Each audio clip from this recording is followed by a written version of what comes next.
Someone in the chat window said something about, if you experience absence, isn't there still a subtle duality?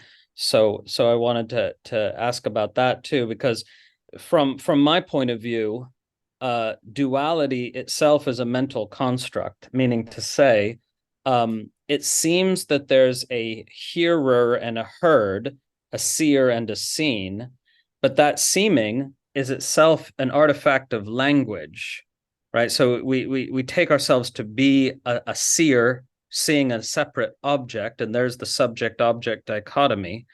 But that subject object dichotomy can collapse in meditative awareness, whereby there's no seer and seen, there's only seeing, there's no hearer and heard, there's only hearing.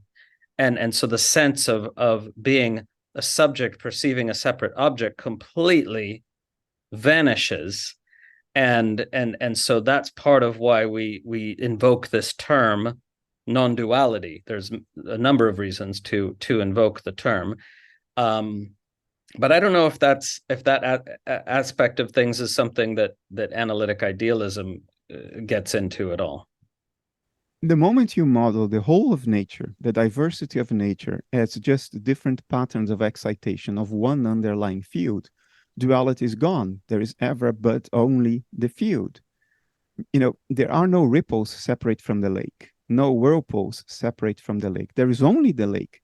There is nothing to the ripple but the lake in movement.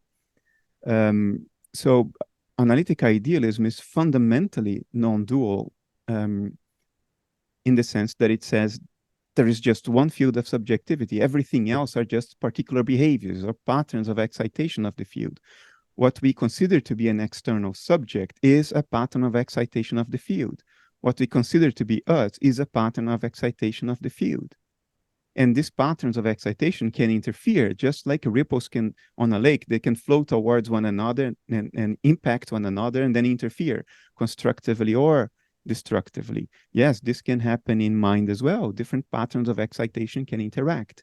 We call it causality.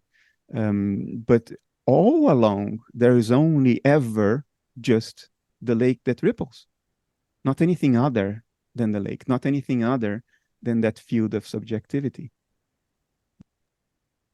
Yeah, yeah, beautifully said. Hey, if you want to join these conversations and the Q&As that follow them live, you can find us at adventuresinawareness.com.